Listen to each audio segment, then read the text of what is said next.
اعوذ باللہ من الشیطان الرجیم بسم اللہ الرحمن الرحیم رب اشرح لی صدری ویسر لی امری واحلل عقدۃ من لسانی یفقہوا قولی نحمدہ ونصلی علی رسولہ الکریم اما بعد۔ فضائل اعمال، فضائل رمضان شب قدر کے بیان میں فصل اول میں روزے کے آداب سے گزر چکا ہے کہ نبی اکرم صلی اللہ علیہ وسلم نے مسلمانوں کی آبرو ریزی کو بدترین سود اور خبیث ترین سود ارشاد فرمایا ہے، لیکن ہم لوگ لڑائی کے زور میں نہ مسلمان کی آبرو کی پرواہ کرتے ہیں، نہ اللہ اور اس کے سچے رسول کے ارشادات کا خیال۔ خود اللہ جل شانہ کا ارشاد ہے وَلَا تَنَازَعُوا وَتَفْشَلُوا الآیہ، اور نجا یعنی لڑائی جھگڑا مت کرو ورنہ کم ہمت ہو جاؤ گے اور تمہاری ہوا اکھڑ جائے گی۔ بیان القرآن۔ بعض وہ لوگ ہیں جو ہر وقت دوسروں کا وقار گھٹانے کی فکر میں رہتے ہیں۔ تنہائی میں بیٹھ کر غور کریں کہ خود وہ اپنے وقار کو کتنا صدمہ پہنچا رہے ہیں اور اپنی ان ناپاک اور کمینہ حرکتوں سے اللہ تعالیٰ کی نگاہوں میں کتنے ذلیل ہو رہے ہیں، اور پھر دنیا کی ذلت بدی ہی نبی کریم صلی اللہ علیہ وسلم کا ارشاد ہے کہ جو شخص اپنے مسلمان بھائی سے 3 دن سے زیادہ چھوٹ چھٹاؤ رکھے، اگر اس حالت میں مر گیا تو سیدھا جہنم میں جائے گا۔ ایک حدیث میں ارشاد ہے کہ ہر پیر اور جمعرات کے دن اللہ کے حضوری میں بندوں کے اعمال پیش ہوتے ہیں، اور اللہ جل شانہ کی رحمت سے نیک اعمال کی بدولت مشرکوں کے علاوہ اوروں کی مغفرت ہوتی رہتی ہے، مگر جن دو میں جھگڑا ہوتا ہے ان کی مغفرت کے متعلق ارشاد ہوتا ہے کہ ان کو چھوڑے رکھو جب تک صلح نہ ہو۔ ایک حدیث پاک میں ارشاد ہے کہ ہر پیر جمعرات کو اعمال کی پیشی ہوتی ہے، اس میں توبہ کرنے والوں کی توبہ قبول ہوتی ہے اور استغفار کرنے والوں کی استغفار قبول ہوتی ہے، مگر آپس میں لڑنے والوں کو ان کے حال پر چھوڑ دیا جاتا ہے۔ ایک جگہ ارشاد ہے کہ شب بارات میں اللہ کی رحمت عامہ خلقت کی طرف متوجہ ہوتی ہے اور ذرا ذرا سے بہانے سے مخلوق کی مغفرت فرمائی جاتی ہے، مگر 2 شخصوں کی مغفرت نہیں ہوتی، ایک کافر، دوسرا وہ جو کسی سے کینہ رکھے۔ ایک جگہ ارشاد ہے کہ 3 شخص ہیں جن کی نماز قبولیت کے لیے ان کے سر سے ایک بالش بھی اوپر نہیں جاتی، جن میں آپس میں لڑنے والے بھی فرمائے گئے ہیں۔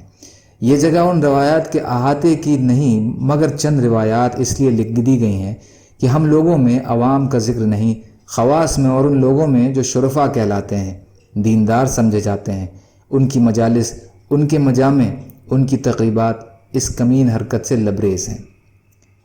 فَإِلَّهِ الْمُشْتَكَى وَاللَّهُ الْمُسْتَعَانُ۔ لیکن ان سب کے بعد بھی یہ معلوم ہونا ضروری ہے کہ یہ سب دنیاوی دشمنی اور عداوت پر ہیں۔ اگر کسی شخص کے فسق کی وجہ سے یا کسی دینی امر کی حمایت کی وجہ سے ترک تعلق کرے تو جائز ہے۔ حضرت ابن عمر رضی اللہ تعالی عنہ نے ایک مرتبہ حضور صلی اللہ علیہ وسلم کا ارشاد نقل فرمایا تو ان کے بیٹے نے اس پر ایسا لفظ کہہ دیا جو صورتاً حدیث پر اعتراض تھا۔ حضرت ابن عمر مرنے تک ان سے نہیں بولے۔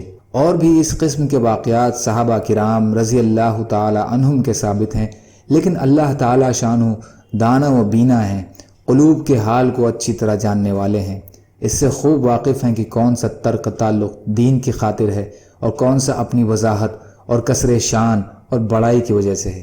ویسے تو ہر شخص اپنے کینے اور بغض کو دین کی طرف منسوب کر ہی سکتا ہے۔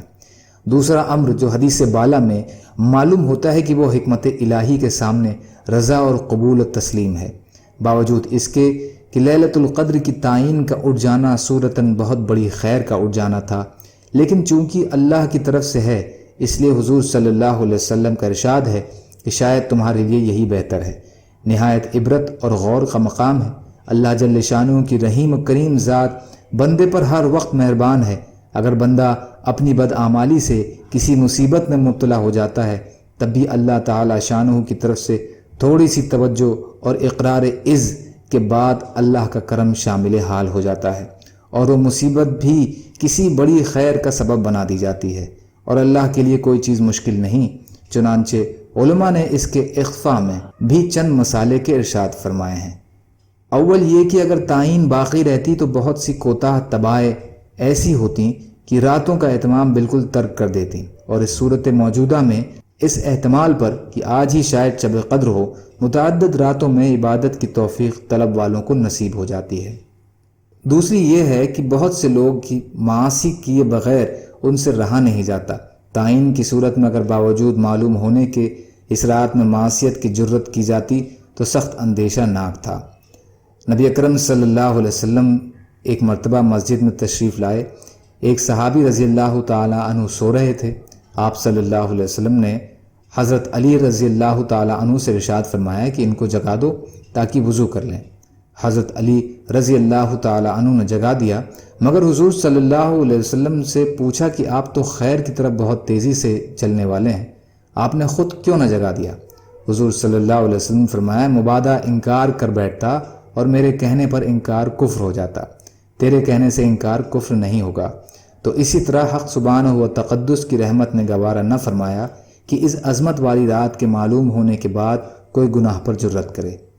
تیسری یہ کہ تعین کی صورت میں اگر کسی شخص سے یہ رات اتفاقاً چھوٹ جاتی ہے تو آئندہ راتوں میں افسردگی وغیرہ کی وجہ سے کسی رات کا بھی جاگنا نصیب نہ ہوتا، اور اب رمضان کی 1-2 رات تو کم از کم ہر شخص کے میسر ہو ہی جاتی ہیں۔ چوتھی یہ کہ جتنی راتیں طلب میں خرچ ہوتی ہیں ان کا سب کا مستقل ثواب علیحدہ ملے گا۔ پانچویں یہ کہ رمضان کی عبادت میں حق تعالی جل شانہ ملائکہ پر تفاخر فرماتے ہیں، جیسا کہ پہلی روایات میں معلوم ہو چکا ہے۔ اس صورت میں تفاخر کا زیادہ موقع ہے کہ بندے باوجود معلوم نہ ہونے کے محض احتمال اور خیال پر رات بھر جاگتے ہیں اور عبادت میں مشغول رہتے ہیں۔ جب احتمال پر اس قدر کوشش کر رہے ہیں، اگر بتلا دیا جاتا کہ یہی رات لیلۃ القدر ہے تو پھر اس کی کوششوں کا کیا حال ہوتا۔ اس کے علاوہ اور بھی مسائل ہو سکتی ہیں۔ ایسے ہی امور کی وجہ سے عادت اللہ یہ جاری ہے کہ اس نوع کی اہم چیزوں کو مخفی فرما دیتے ہیں، چنانچہ اسم اعظم کی مخفی فرما دیا۔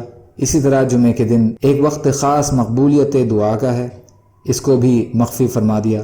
ایسے ہی اور بھی بہت سی چیزیں اس میں شامل ہیں۔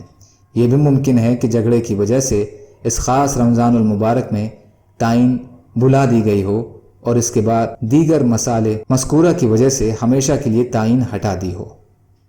اللہ تعالیٰ کہنے سننے سے زیادہ عمل کی توفیق عطا فرمائے۔ یا اللہ مظلوم پریشان مسلمان جہاں بھی ہوں، یا اللہ آپ ان کی مدد فرمائیے اور ہم سب کو بھی اپنی استطاعت کے بقدر اپنا حق ادا کرنے والا بنائیے۔ یا اللہ رمضان کریم کا حق ادا کرنے والا بنا دیجیے۔ یا اللہ ہماری کوششوں کو قبول کر لیجیے۔ یا اللہ رحم کا، کرم کا، عافیت کا، درگزر کا معاملہ فرما دیجیے۔ سبحان اللہ و بحمدہ، سبحانک اللہم و بحمدک، اشہد ان لا الہ الا انت، استغفرک و اتوب الیک۔ سبحان ربک رب العزت عما یصفون وسلام علی المرسلین والحمد للہ رب العالمین برحمتک یا ارحم الراحمین۔ لا الہ الا اللہ محمد رسول اللہ۔